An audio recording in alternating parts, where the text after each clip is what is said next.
Buenos días, amados hermanos. Sean bienvenidos a una clase más de nuestra escuela dominical. Como ustedes recordarán, hermanos, estamos viendo el tema de la cristología. ¿Qué es la cristología? Es la doctrina que habla acerca de la persona, la obra y la enseñanza de nuestro Señor Jesucristo. Regularmente responde a unas preguntas tales como ¿quién es Jesús? ¿Qué hizo? ¿Y qué enseñó?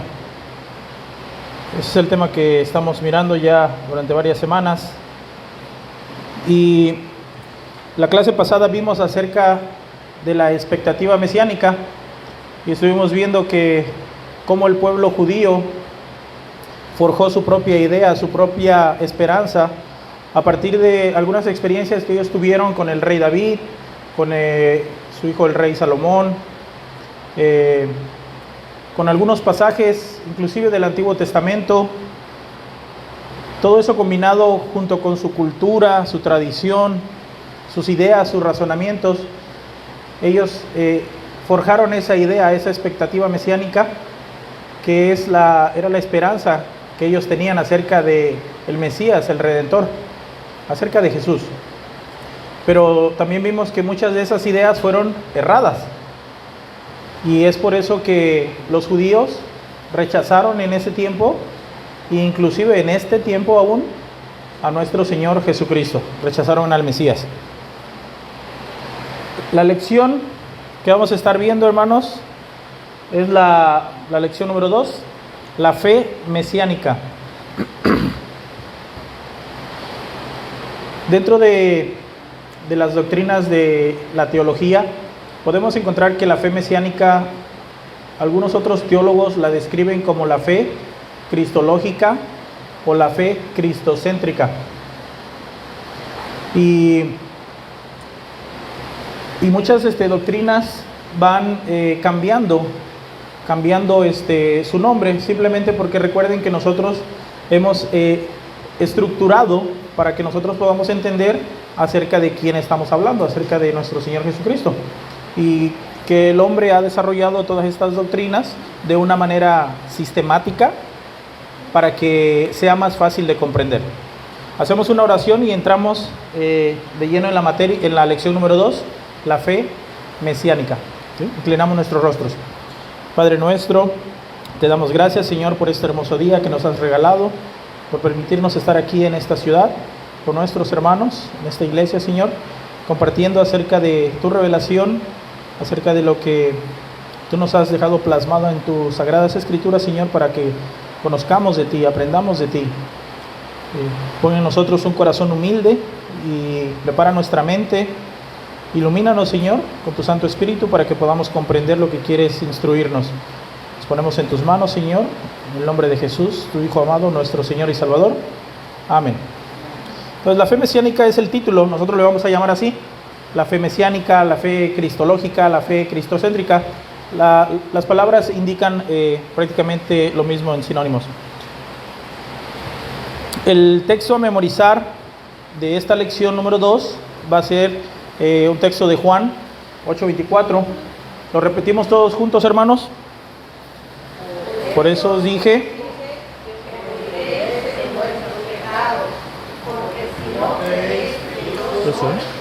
en vuestros pecados moriréis. Fíjense lo que dijo nuestro Señor Jesucristo ahí en ese texto de Juan 8:24, la parte final. Porque si no creéis que yo soy, en vuestros pecados moriréis. Entonces, la fe mesiánica es la fe que nosotros encontraremos narrada a lo largo de toda la revelación. Tenemos la mayor revelación en el Nuevo Testamento, pero sabemos que toda la Escritura habla de Jesucristo, de nuestro Señor. Entonces, esa es la fe mesiánica, la que vamos a encontrar plasmada en el relato bíblico. Y eso nos lleva a que veamos el concepto de lo que es la fe mesiánica. La fe mesiánica es la fe en Jesús de Nazaret como el Cristo, el Hijo de Dios, la cual es el único medio para la salvación del hombre. Nuestro concepto está también dándonos pequeños atisbos acerca de la doctrina de la salvación, lo que dice la parte final, la cual es, hablando de la fe, es el único medio para la salvación del hombre. Nosotros vamos a estar enfatizando mucho en este asunto a lo largo de toda la lección del tema, a lo largo de todo el tema de Cristología. Vamos a estar viendo, analizando, meditando muchos versículos, pasajes que hablan acerca de la doctrina de la salvación. Pero vamos a centrarnos el día de hoy en la fe mesiánica. Entonces, en conclusión, prácticamente lo que sería la fe mesiánica en la siguiente diapositiva sería, puesto de otra manera, es la perspectiva, la convicción, la esperanza que tenían algunos sobre la persona, obra y enseñanza que trata acerca de Jesús, el hijo del carpintero. Estas personas lo veían convencidos de que Él era el Cristo, el Mesías y también el Hijo de Dios. Entonces por ahí les voy a estar enviando la información, hermanos, a la página de la iglesia o al teléfono de los hermanos, porque es mucha información la que vamos a estar viendo el día de hoy. Esperemos que nos dé tiempo de examinar todo. Entonces, dentro del Nuevo Testamento encontramos muchos pasajes que enfatizan acerca de esta convicción, de esta esperanza, de esta perspectiva que tenían esas personas en tiempos de Jesús. Recordemos que Pedro, por ejemplo, menciona y declara de su boca a Jesús: tú eres el Cristo, el Hijo del Dios viviente. Y también el eunuco etíope, cuando él llega a la fe en nuestro Señor Jesucristo, él también declara, creo que Jesús es el Cristo, creo que Jesús es el Hijo de Dios. También lo podemos ver en Hechos. Entonces, podemos ver que la fe mesiánica es una unidad de fe, es una misma fe, que se profesó en el Nuevo Testamento, y que todo creyente genuino en el Cristo, como el Hijo de Dios, comparte conmigo, contigo, y todos nosotros compartimos esa misma fe. En fin, Pablo menciona en la carta a los Efesios, capítulo 4, por ahí dirá: todos tenemos una misma fe, hablando de esa fe mesiánica.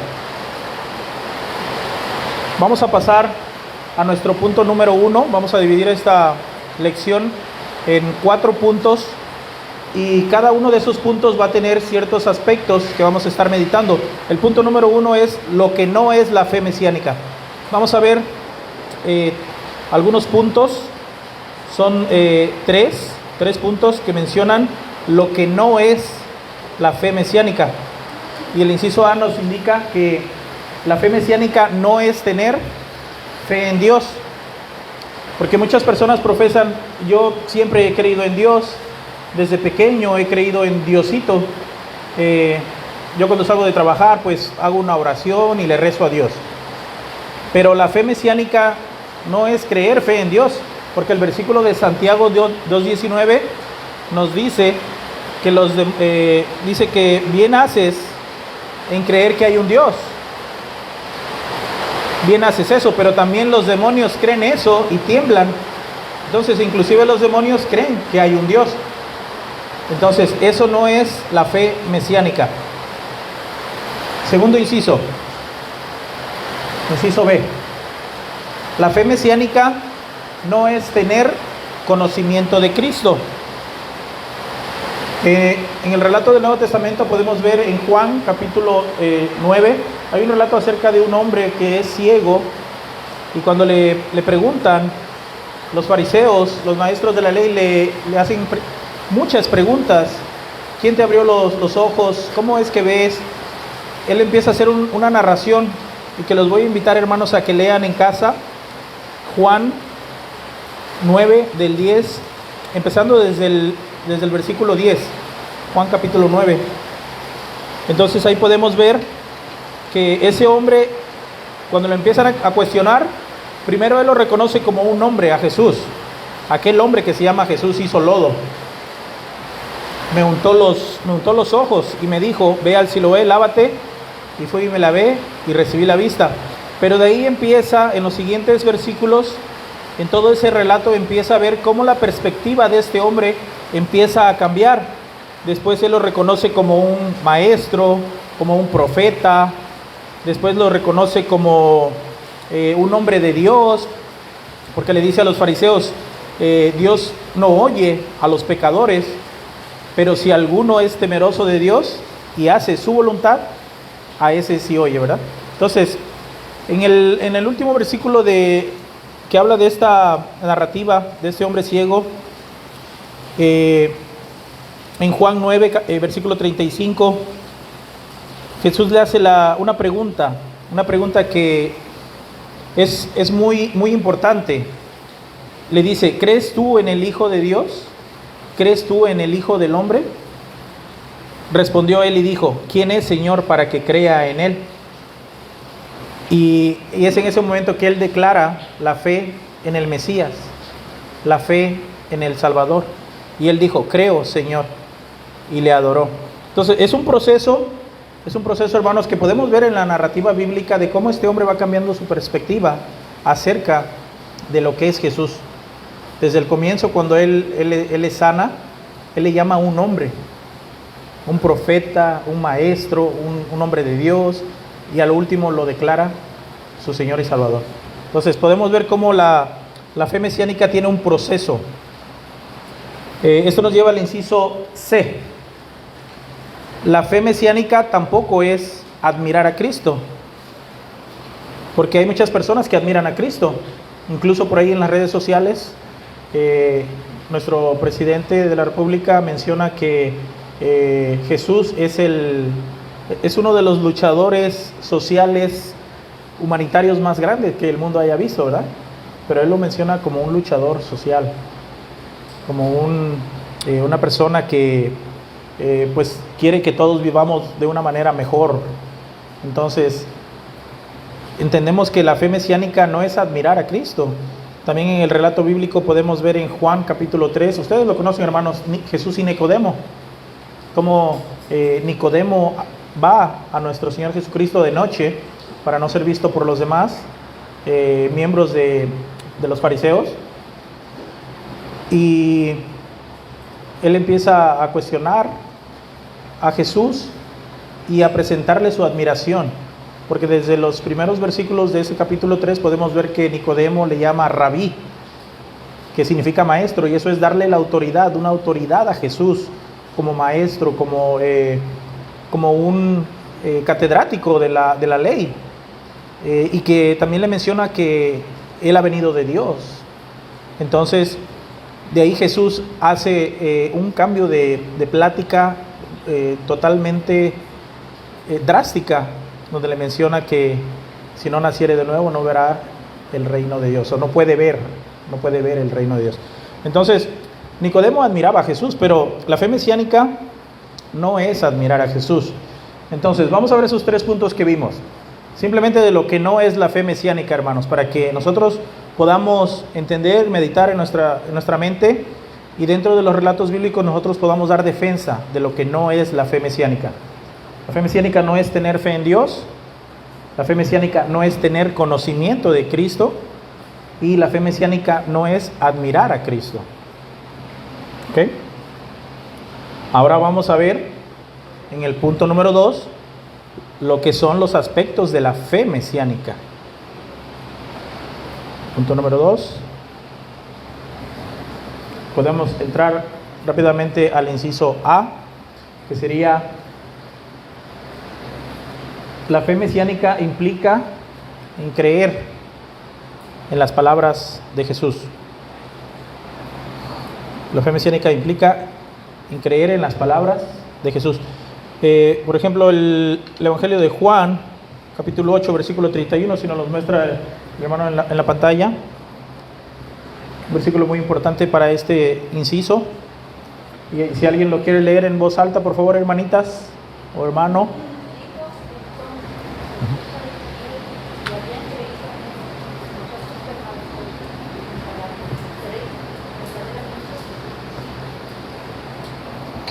si vosotros permaneciereis en mis palabras, seréis verdaderamente mis discípulos y conoceréis la verdad, y la verdad os hará libres.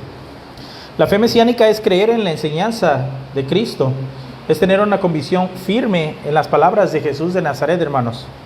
Es ver la enseñanza de Cristo como la máxima revelación, como la máxima autoridad. Porque hay personas, hermanos, que desafortunadamente ellos profesan ser de una forma, entre comillas, cristianos, llamándonos que todos somos en cierto punto cristianos universales, porque profesamos una fe en Dios, que es un Dios trino, pero cuando ya vamos a las Sagradas Escrituras, donde entablamos una plática, una conversación, pero ellos ponen en tela de juicio las palabras de nuestro Señor Jesucristo, entonces ya ahí es un problema. Ya es un problema. Si no creemos en las palabras de nuestro Señor Jesucristo, pues entonces estamos poniendo en tela de juicio nuestra fe. Estas personas creen en algunas partes de las Sagradas Escrituras, pero de ahí entran otros temas como dogmas, tradiciones, cultura, y nosotros en estos momentos igual vivimos dentro de ese ámbito por el cual nos vemos rodeados de esas falsas enseñanzas, que necesitamos a Cristo y a alguien más, ¿verdad? Pero entonces como que no quieren creer completamente en las palabras de Jesús, en las palabras que Él dijo. Entonces por ahí es un problema, ¿verdad? Y la fe mesiánica nos indica que es creer en todas las palabras de Jesús, no en unas sí y en otras no. Debemos de creer en todas las palabras de nuestro Señor. Esto nos lleva al inciso B. La fe mesiánica también implica, hermanos, hermanas, creer en la obra de Jesús. Creer en la obra de Jesús. Y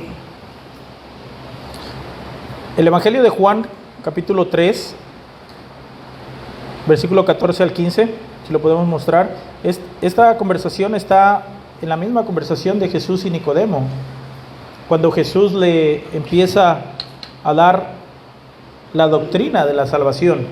¿Cómo es que Nicodemo podía entrar al reino de Dios? Y Jesús le dice: y como Moisés levantó la serpiente en el desierto, así es necesario que el Hijo del Hombre sea levantado. Esa plática que le está mencionando, esas frases que le está mencionando Jesús a Nicodemo, están hablando del Antiguo Testamento. ¿Recuerdan ese texto, ese relato bíblico en el cual el pueblo de Israel pasó por el desierto y por ahí hubo rebeldía, ¿verdad?, de su parte, y Dios envió castigo, serpientes que mordían a los israelitas, y mandó a Moisés que hiciera una serpiente que estaba a lo alto de un palo, ponerla a lo alto de un palo y levantarla, ¿verdad? Y esto era una sombra de lo que había de venir, de cómo sería levantado nuestro Señor Jesucristo, hablando de su crucifixión, para que todo aquel que en Él cree no se pierda, mas tenga vida eterna. Entonces la fe mesiánica es creer en la muerte de Jesús. Debemos creer en la muerte de Jesús. Por ahí hay otro versículo de Pablo, Primera de Corintios, y es un versículo que debemos aprendernos, debemos de tratar de practicarlo y seguido, porque habla mucho de lo que es el Evangelio. Además os declaro, hermanos, el Evangelio que os he predicado, el cual también recibisteis, en el cual también perseveráis, por el cual, asimismo, si retenéis la palabra que os he predicado, sois salvos. Si no, creísteis en vano. Versículo 3. Porque primeramente os he enseñado lo que asimismo recibí, que Cristo murió por nuestros pecados conforme a las Escrituras. Ahí está mencionando la muerte de nuestro Señor, su obra. Y versículo 4, y que fue sepultado y que resucitó al tercer día conforme a las Escrituras. Eso es lo que nosotros creemos Eso es lo que nosotros profesamos y lo que nosotros declaramos, hermanos. La fe mesiánica también implica, hermanos, vamos al inciso C, creer en la persona de Jesús. Es necesario que nosotros creamos en la identidad, en la persona de Jesús de Nazaret. Y pues toda la Biblia nos habla acerca de esto, hermanos, especialmente el Nuevo Testamento, que es la revelación plena de nuestro Señor Jesucristo. Y qué es lo que nosotros estamos haciendo cada día que nos congregamos, cada vez que abrimos la Biblia. Por ejemplo, ahí en el Evangelio de Juan, capítulo 1, versículo 35 al 49, ahí hay un relato donde estaba Juan y dos de sus discípulos, y de ahí Juan ve a Jesús que andaba por ahí y menciona: he aquí el Cordero de Dios que quita el pecado del mundo, ¿verdad? Así lo menciona en otro evangelio. Entonces, sus discípulos le oyeron hablar, y en ese momento ellos que andaban con Juan siguen a Jesús, porque ellos, cuando oyeron que Juan dice: he aquí el Cordero de Dios que quita el pecado del mundo, ellos entendieron que Jesús era ese Cordero, que Jesús era la expiación del pecado, la propiciación y el sacrificio por los hombres.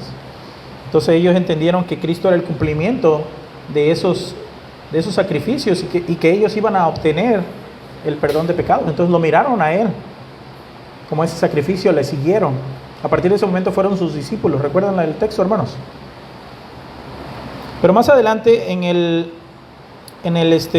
versículo 49, después de que se da una plática muy detallada acerca de Jesús con estos discípulos, cómo van y encuentran a Natanael, y cómo nuestro Señor empieza a tener una conversación con él. Pero ya en el versículo 49, hermanos, dice Natanael: Rabí, tú eres el Hijo de Dios, tú eres el Dios de Israel. Ellos declarando, Natanael confesando en ese momento, ¿verdad?, de que creía en la persona de Jesús. ¿Quién era Él? Bueno, en este punto número 2, hermanos, vamos a pasar por ahí a la diapositiva, la que sigue.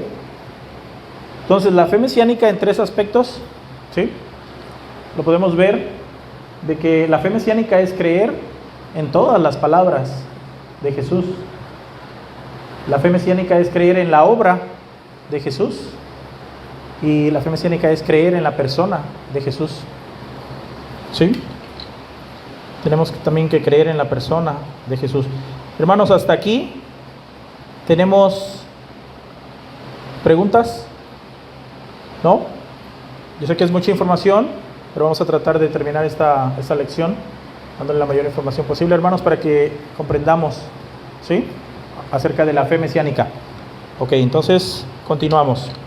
Pueden interrumpir, hermanos, pueden hacer preguntas. Adelante. A ver. Esa parte donde dice que la fe mesiánica no es tener fe en Dios. Así es. ¿Podría explicarme?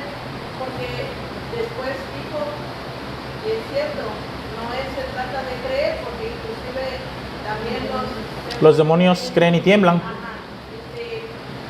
¿Por qué dije que no es tener fe? Porque creer y fe. Ok. Claro. Vamos a tratar de explicar eso. ¿Por qué la fe mesiánica no es tener fe en Dios? Como les mencioné, hermanos, todos los hombres tenemos fe. Todos los hombres tenemos fe en algo. Todos los hombres tenemos fe en alguien. Y hablando teocráticamente, o sea, acerca de Dios, todos los hombres creemos en un Dios. ¿Pero cuál es ese Dios? Porque los musulmanes creen en un Dios. Lo que es el Islam, ¿verdad? Los judíos, ¿cómo se llaman? Los hindús creen en otras deidades. Los budistas creen en otros dioses.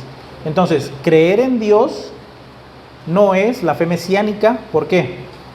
Porque desde la perspectiva humana, el hombre se ha desviado de lo que es el Dios verdadero. Recuerden lo que dice Romanos, que ellos profesando ser sabios se hicieron necios y idolatraron a imágenes. Entonces el hombre buscando, entre comillas, queriendo buscar a Dios, ellos se desviaron, el hombre se desvió. Entonces el hombre ha hecho sus propios dioses a su imagen y semejanza del hombre. Pero lo que nos revela las Sagradas Escrituras es la verdad acerca de ese Dios trino, que se ha revelado en Padre, Hijo y Espíritu Santo. Entonces, ese es el punto de tener fe en Dios. No es una fe que pueda dar salvación. A eso me refería. Tener fe en Dios no es precisamente que vas a ser salvo, porque como le dije, todos dicen, no, es que yo desde temprano me despierto y yo oro a Diosito, o me pongo en sus manos. Entonces hay cierta verdad, pero no es una verdad plena, es una verdad medias, y una verdad a medias puede ser mentira, ¿verdad? Una verdad a medias puede ser mentira. Entonces, ok. Bueno, pero ahora vamos a ver en el otro punto número 3. En el otro punto número 3 vamos a ver el contenido de lo que sí es la fe mesiánica. Entonces vamos a ir para allá y vamos a ir estructurando esto. ¿Cuál es el contenido? ¿Cuál es el núcleo? Los elementos principales de esta fe, la esencia de esta fe. Y es creer que Jesús es, inciso A, el Cristo. Y en este inciso vamos a ver que aquí se menciona que el contenido de la fe mesiánica implica creer que Jesús es el Cristo, el Mesías. Ahora, el Cristo y el Mesías son dos palabras que, como lo anoté ahí, para que se nos haga fácil, el Cristo está escrito en griego. El Cristo es una palabra griega. Y el Mesías es una palabra del hebreo. El pasaje que puse ahí es nosotros lo conocemos, el de Mateo 16:16, donde Pedro declara la fe mesiánica cuando le dice a Jesús: tú eres el Cristo, el Hijo del Dios viviente. Por ahí hay otros versículos, o hay otro versículo que dice: Señor, ¿a quién iremos? Tú tienes palabras de vida eterna y nosotros hemos creído que tú eres el Cristo, el Hijo de Dios. Entonces, el Cristo, el Mesías, hermanos, hermanas, significa el ungido. Entonces, si ustedes mencionan la palabra Cristo, Mesías o inclusive ungido, ustedes están hablando de lo mismo, son sinónimos,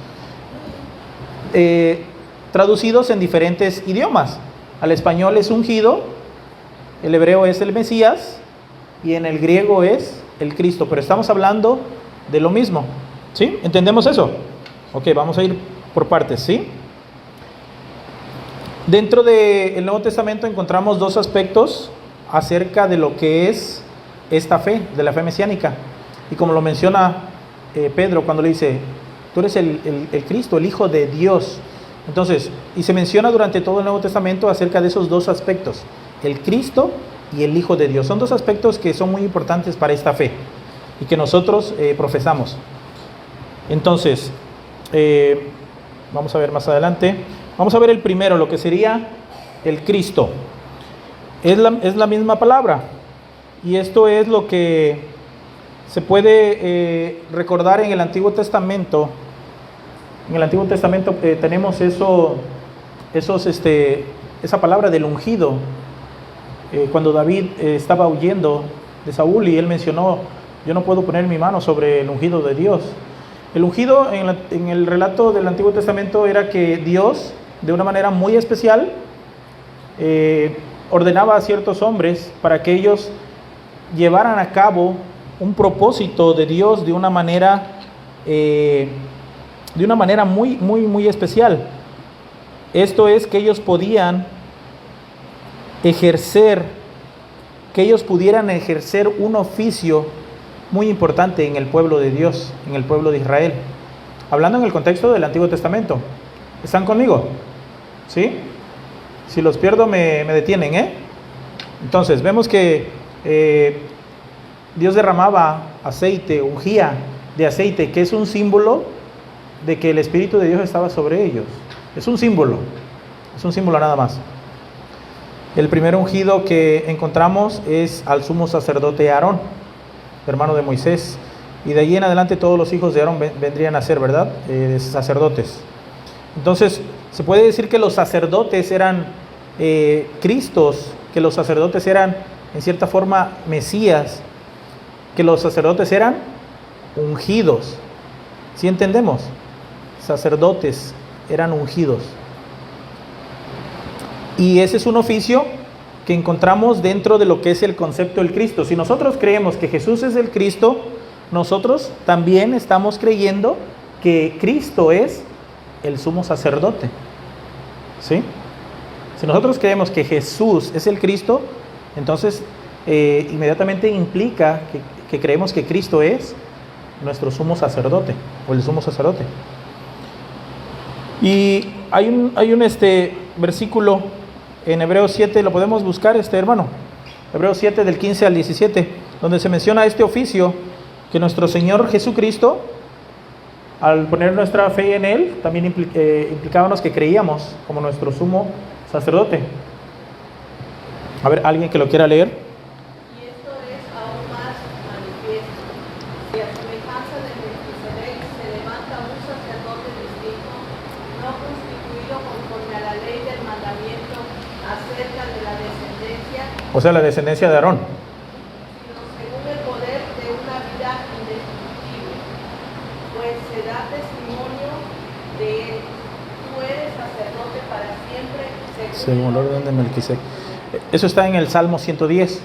Nuestra Biblia ahí menciona que eso es lo que está en la escritura del Antiguo Testamento. Tú eres sacerdote para siempre, según el orden de Melquisedec. Entonces, investigando acerca de ese sacerdote Melquisedec, por ahí se manifiesta que posiblemente es una cristofanía, ese sacerdocio que recibe a por ahí Abraham, al patriarca Abraham, después de que viene de derrotar a una serie de reyes, y le reciben, y Abraham le da ofrenda de todo lo que había sustraído de estas victorias, y él hace la ofrenda a este sacerdote. Por ahí es una sombra, pero este sacerdote Melquisedec hace énfasis que es una manifestación del Cristo ahí en el Génesis. ¿Sí? Melquisedec era rey y sacerdote del Dios Altísimo. Recuerdo la ciudad de Salem. Entonces por ahí esa es la muy poca información que se da acerca de este sacerdote rey de Salem, Melquisedec, y que se supone que es una cristofanía. Antes de la encarnación de Jesús, él se presenta como este sacerdote, ¿sí? Según el orden de Melquisedec, sacerdote para siempre. Entonces, si ustedes creen que Jesús es el Cristo, estamos implicando que Jesús es sumo sacerdote. Y en el Antiguo Testamento vemos que el sacerdocio era un mediador entre Dios y los hombres. El sacerdote era el único camino entre Dios y los hombres. Recuerdan, ellos ejercían ese oficio donde los sacerdotes eran intermediarios, ¿sí? Entre los hombres a Dios y Dios a los hombres. Ellos eran el intermediario. De esa manera nuestro Señor Jesucristo es el único mediador entre Dios y los hombres, ¿sí? ¿Ven la analogía? Todo se enlaza. Entonces, ¿queda eso claro, hermanos? Sumo sacerdote. Ahora, el segundo oficio que se desarrollaba, y el segundo oficio que implica creer que Jesús es Cristo, es que también es el Rey. Es el Rey. Entonces, creer que Jesús es el Cristo implica creer que Cristo es el Rey. Otro ungido, aparte del sacerdote, era el rey. A los reyes también se les ungía la cabeza, de una manera simbólica. Ya entendemos eso, ¿verdad? Porque hay muchas doctrinas por ahí donde el aceitito por ahí indica cosas que tal vez no son, ¿verdad? Entonces, y así como había profecías sobre el sacerdocio del Cristo, también Dios empezó a prometer que en un futuro iba a llegar un rey ungido. Tenemos algunas profecías sobre él en el Salmo 110, versículo 1, donde el Señor dijo a mi Señor, el Señor Padre dijo al Señor Hijo, en las palabras del rey David, el Señor dijo a mi Señor, siéntate a mi diestra, que es un símbolo de... A ver, hermanitos, ya lo vimos en las clases pasadas, autoridad, de que iba a reinar junto con él. Siéntate a mi diestra, o sea, es un símbolo de autoridad, de poder, de soberanía, ¿sí? Hasta que ponga a tus enemigos por estrado de tus pies, ¿verdad? De ahí también hay otro, vamos a verlo, Salmo 2, del 1 al 3. Dice, ¿por qué se amotinan las gentes y los pueblos piensan cosas vanas? Se levantarán los reyes de la tierra y príncipes consultarán unidos contra el Señor. Lo que sucedió cuando Cristo vino, ¿verdad? Herodes, Pilato, Caifás, Ananías. Y contra su ungido, diciendo, rompamos sus ligaduras, no queremos nada con él. Eso fue lo que sucedió cuando nuestro Señor vino, ¿verdad? Pero ahí está mencionando también ese salmo, de esa profecía, acerca de el ungido, el rey. Isaías 9:6 también hace mención de varios nombres, recordando que el nombre judío habla de lo que es la esencia de la persona, de su carácter, ¿verdad? Se llamará su nombre admirable, consejero, Dios fuerte, Padre eterno, príncipe de paz. Entonces se empieza a hablar de estas profecías acerca de su reinado y de la llegada de este rey ungido. Ok, ¿tenemos esa parte de rey? Jesús es rey.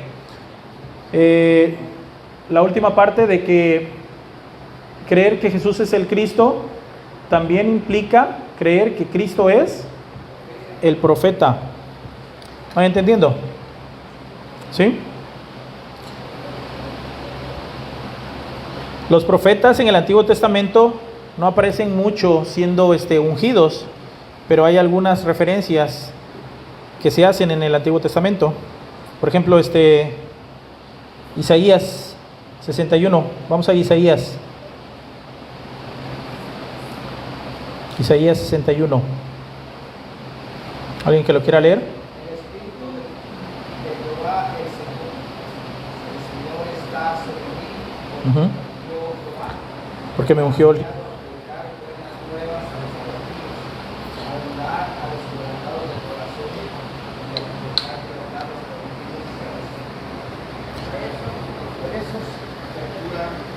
apertura de la cárcel. Sí, fíjense cómo lo que se desarrollaba en el oficio de los profetas. Me ha enviado a predicar. Esto es lo que dice Jesús cuando llega, ¿verdad? Cuando empieza su ministerio. El Señor me ha enviado a predicar las buenas nuevas, a publicar libertad. O sea, Jesús iba a empezar a desarrollar su ministerio, que hablaba de él como profeta. ¿Qué dice Hebreos 1:1 también? Dios, habiendo hablado muchas veces y de muchas maneras a los padres en otros tiempos por los profetas, ahora en estos postreros días nos ha hablado por el Hijo, ¿verdad? Por medio del Hijo. Entonces también denotando que ahí Jesús es ese profeta, que el Cristo es ese profeta. Deuteronomio 18:15 habla de otra profecía acerca de Cristo. No vamos a ver todos, pero nuevamente, hermanos, es mucha información. Simplemente para que la tengan por ahí, se las voy a compartir. Deuteronomio 18:15. Profeta de en medio de ti, de tus hermanos, como yo, te levantará el Señor tu Dios. A Él oiréis. Y recuerdan cuando vino nuestro Señor, que se escuchó la voz del Padre en varias ocasiones, un par de ocasiones, que dice: este es mi Hijo amado, a Él oí. Escuchen a este profeta.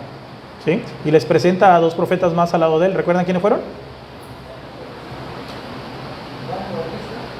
No, en la transfiguración, hermano. ¿Quién estaba ahí? Ajá. Elías y Moisés. Es correcto, hermano. Estaba Juan el Bautista presente cuando se escucha esta palabra de Dios. Está correcto, hermano. También estaba ahí el Juan el Bautista. ¿Y qué era Juan? Profeta. Ok. Muy bien, hermanos. Muy bien.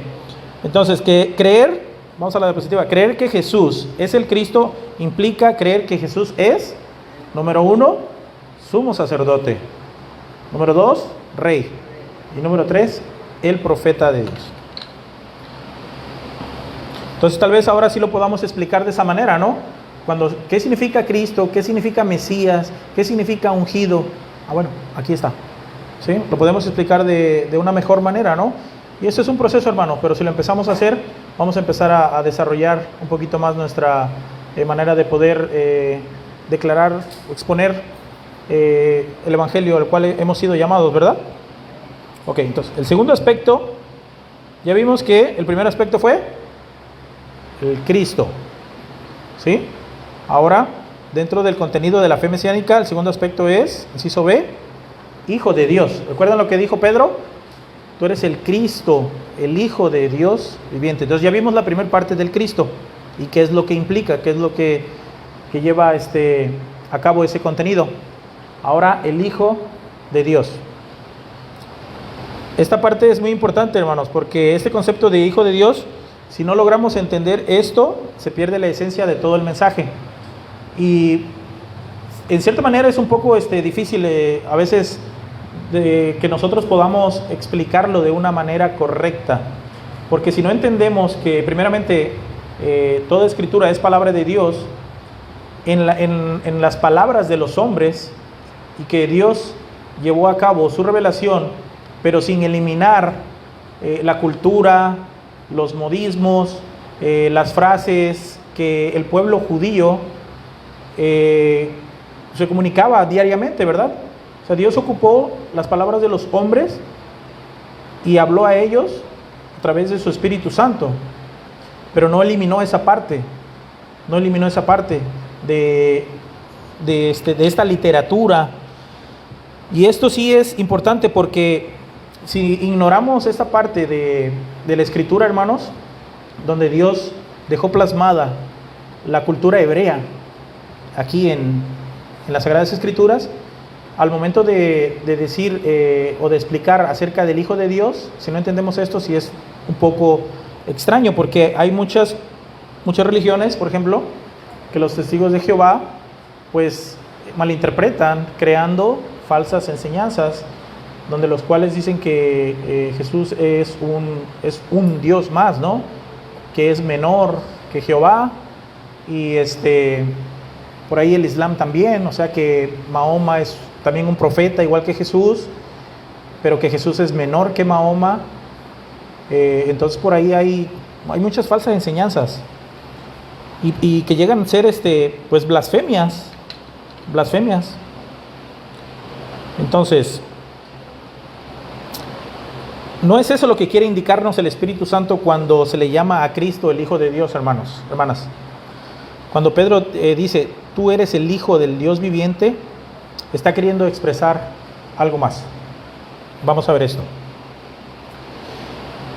¿Qué es un hebraísmo? El Hijo de Dios es un hebraísmo, hermanos. El Hijo de Dios es un hebraísmo. Es propio de los judíos. Y es una figura de edición, ¿no? Una figura de escritura literaria, figuras retóricas, y de las cuales el pueblo judío pues tenía desarrolladas en su cultura, en su literatura. Son propias de los hebreos. Un hebraísmo se le llama también, hermanos, modismo de filiación. Son muchas figuras que por ahí nosotros podemos encontrar y de las cuales hemos estado hablando constantemente, como por ejemplo una sinécdoque, metonimias, muchas figuras que vamos a ir aprendiendo poco a poco, los silogismos, vamos a ir aprendiendo todo esto a través del manejo de las escrituras, ¿verdad? Y el hebraísmo es un modismo de filiación. Vamos a ver la siguiente diapositiva, hermano.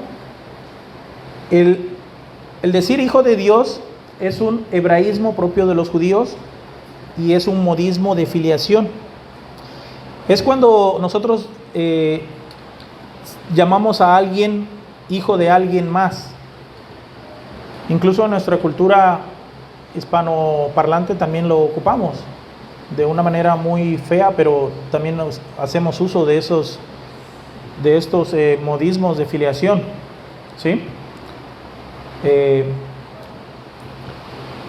Cuando decimos que nosotros llamamos a alguien hijo de alguien más, pero no en el sentido de descendencia, sino más bien para destacar una relación, una cualidad, una virtud. Vamos a ver ahorita unos ejemplos. Modismo de filiación.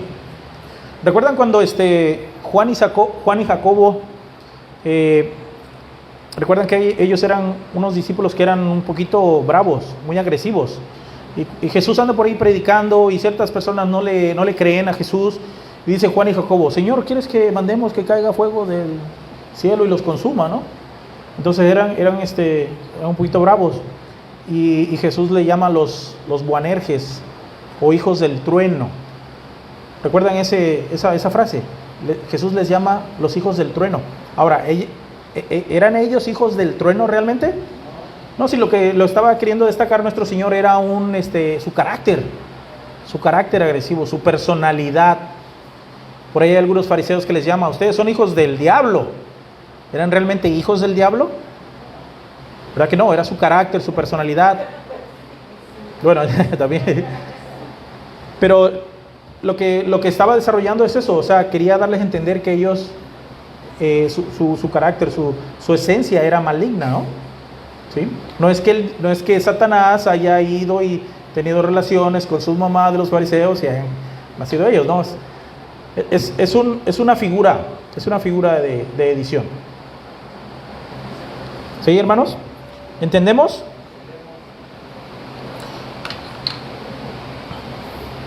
A Judas, ¿cómo se le llamó, hermanitos? A Judas Iscariote, el hijo de perdición también, ¿verdad? Porque ese fue el único que se perdió de los 12. Pero por ahí dice Carlitos, no es que su mamá se llamaba Pérdida, ¿no? No, es que es una figura de edición, una figura manera de hablar. A Cristo se le llama el Hijo del Hombre. ¿Recuerdan eso también? Primeramente porque es una profecía de Daniel, ¿verdad? Pero está destacando su humanidad, la humanidad de Jesús. Hijo del Hombre, pero también Hijo de Dios. 100% hombre, 100% Dios.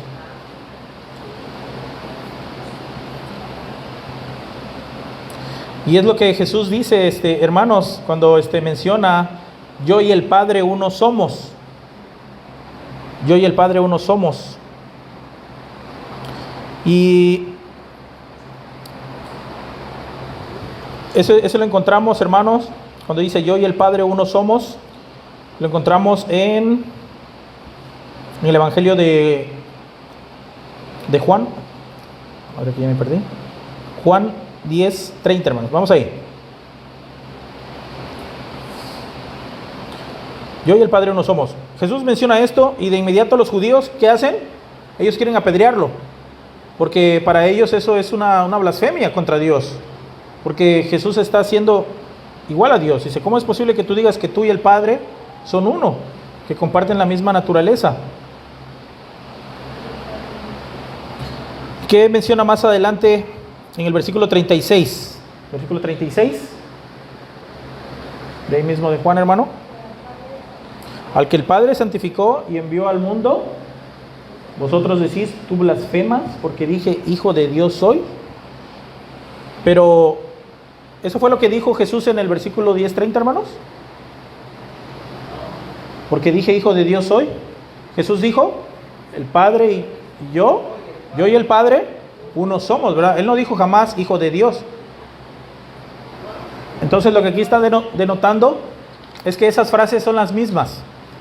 Es lo mismo decir que Jesús diga yo y el Padre uno somos, a decir Hijo de Dios soy. Es la explicación de Juan 10:30, la cual se la está dando, Jesús se le estaba corroborando a los fariseos, porque ellos entendían que cuando Jesús mencionó yo y el Padre uno somos, lo que quiso decir Jesús, hijo de Dios soy.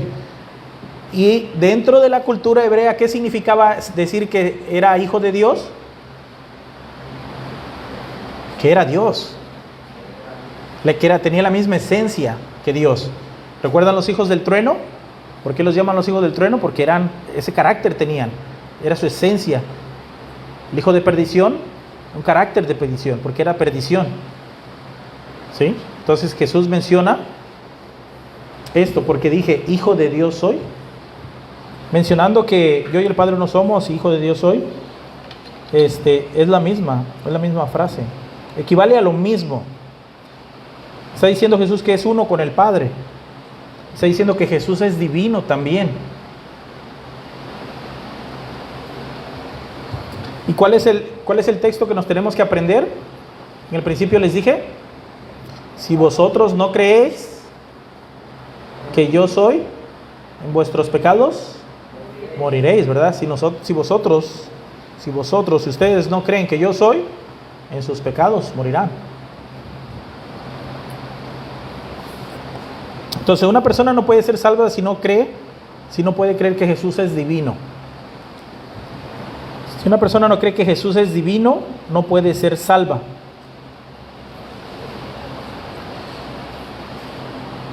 Esto nos lleva a... ¿Tienen preguntas acerca de eso, hermanos?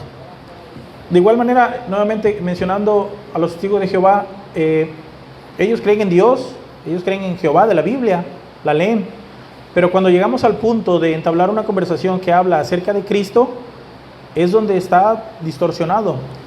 Primeramente, ellos manejan una traducción que se llama el Nuevo Mundo, la cual está distorsionada del griego original. Hay muchas frases por ahí, Juan 3:16, ellos lo leen, porque de tal manera amó Dios al mundo que envió a su Hijo unigénito para que todo aquel que en él cree no se pierda, mas tenga vida eterna. Es Juan 1, es Juan 1:1, no es Juan 3:16, es Juan 1:1. En el principio era el verbo, y el verbo era con Dios, y hay una frase que ellos cambian ahí, que dice, y el verbo era un Dios. Esa palabra cambia completamente el significado del versículo, porque ellos están mencionando que el verbo era un Dios, y que va en contra de lo que ellos enseñan en Isaías, donde dicen que Jehová es el único Dios, ¿verdad? Y no hay Dios que ha sido hecho fuera de él, ni lo habrá. Entonces va en contra de lo que están mencionando. Pero al cambiarle ahí esa parte de y el verbo era un Dios, pues ya ahí pues puede haber más dioses, ¿no?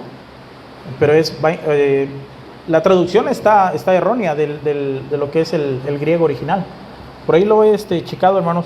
¿Ustedes pueden investigar más acerca de esto, hermanos? ¿Sí?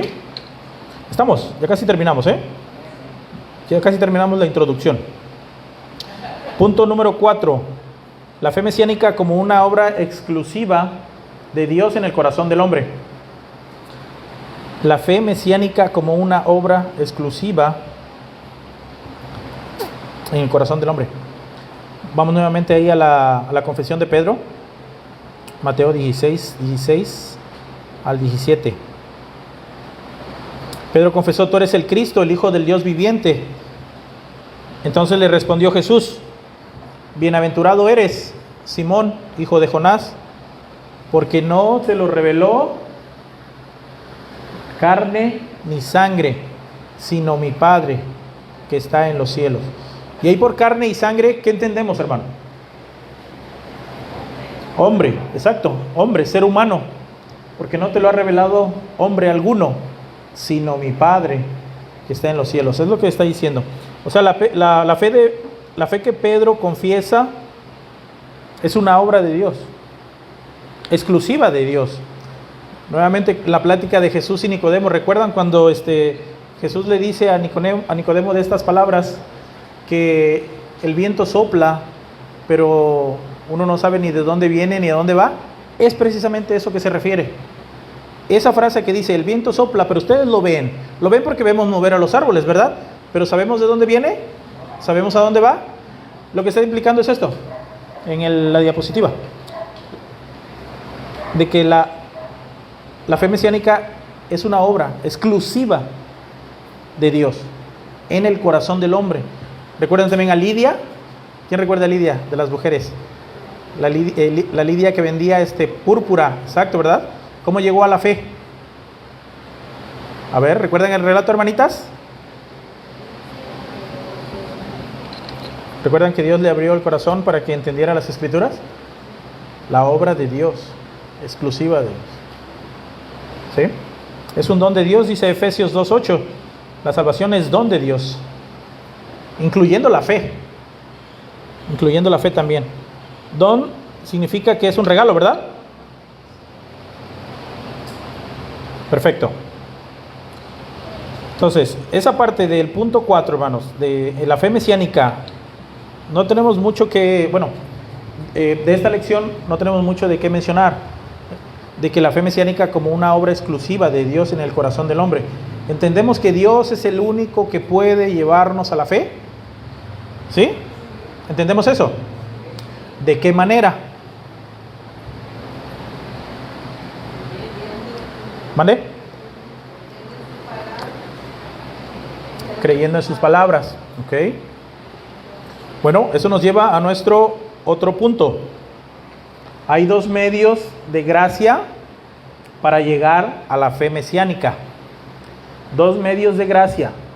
Desde ahí ya entendemos que son regalos y que vienen de parte de Dios.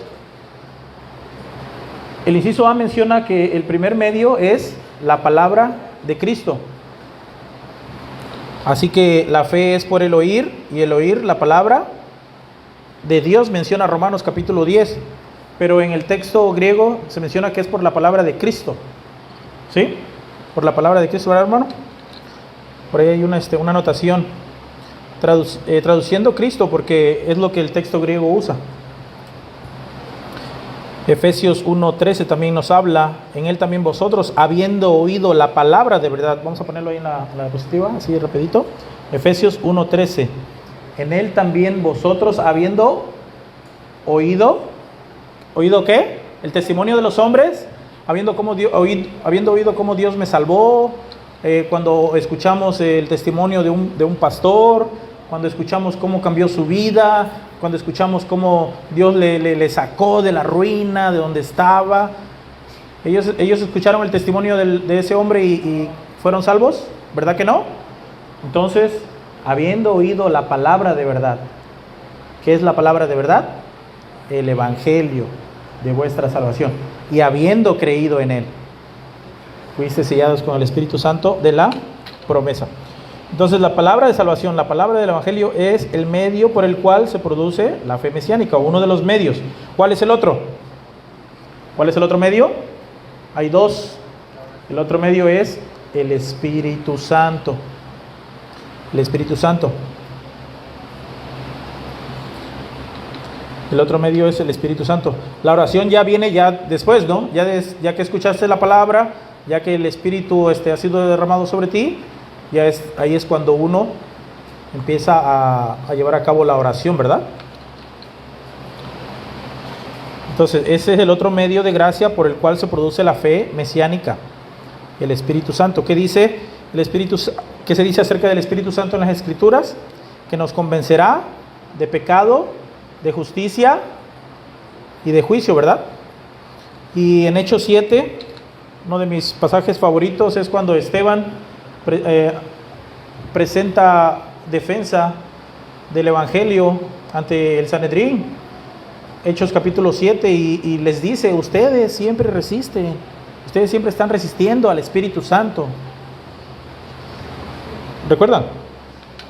Porque es el Espíritu o la palabra del Espíritu el medio en conjunto. La palabra y el Espíritu van unidos, ¿verdad? Los que producen la fe mesiánica.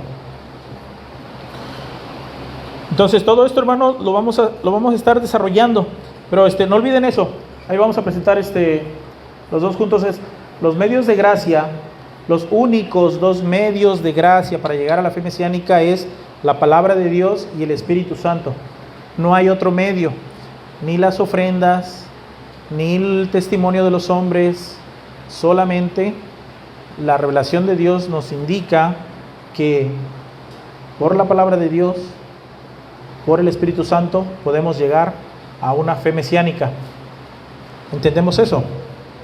Y lo podemos encontrar narrado en toda la Escritura, especialmente en el Nuevo Testamento, ¿verdad? Porque en el Antiguo Testamento pues vemos cómo el pueblo de Dios fue rebelde, todo el tiempo desviándose de la revelación de Dios. Pero en el Nuevo Testamento, donde ya tenemos una revelación más plena, como podemos ver en muchos pasajes, cómo los hombres escuchaban la palabra de Dios y Dios les daba ese entendimiento, esa iluminación que es a través del Espíritu Santo de Dios. El eunuco, Lidia, cuando Pedro va a la casa de este hombre y todos creen y se bautizan, ¿verdad? Entonces ya después de ahí ya vienen otros factores, otros aspectos que sigue ya cuando uno empieza a caminar con Dios, ¿verdad? El bautismo, cuando damos nuestro testimonio, es algo tan hermoso, ¿verdad? ¿Recuerdan? Hermanos, estudiar la palabra de Dios también debemos entender que no es para satisfacer nuestro propio yo, crecer en conocimiento, yo quiero saber más y más y más. No, sino que la teología, lo que estamos haciendo aquí, la cristología, nos lleve a tener un mejor entendimiento de quién es Jesús, porque esa es la cristología. ¿Quién es? ¿Qué hizo? ¿Qué dijo? Eso es lo que nos lleva en estas lecciones, a entender más a nuestro Señor, para que nosotros podamos conocerle más, ¿sí? Adorarle de la manera correcta, para gloria de Dios. Todo lo que hacemos aquí es para gloria de Dios. Entonces, a lo largo de toda nuestra vida, hermanos, porque puedo decir que en una lección, en un tema llamado la cristología, vamos a aprender todo lo que necesitamos aprender de nuestro Señor Jesucristo. Pues tendremos toda una eternidad para aprender de Él, ¿sí?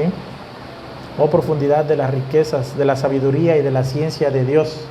Cuán insondables son sus juicios e inescrutables sus caminos. ¿Preguntas, hermanos? ¿No? Hacemos una oración. Padre nuestro, te damos gracias, Señor, por tu amor, tu misericordia, tu palabra revelada, Señor, y que ha llegado a nosotros de una manera tan hermosa, completa, en la manera que a ti te ha satisfecho, Señor, en la cual podemos aprender un poco de ti, Señor, lo que a ti te ha agradado revelar a los hombres, y lo cual es suficiente y pleno para que el hombre pueda cambiar de vida, pueda dejar de hacer lo malo, empezar a hacer lo bueno y acercarnos a ti, oh Dios Todopoderoso, a través de tu Hijo Jesucristo. Te damos la honra, la gloria, la alabanza, porque tú te la mereces, Señor. Tú te la mereces, Dios. En Cristo Jesús agradecemos. Amén.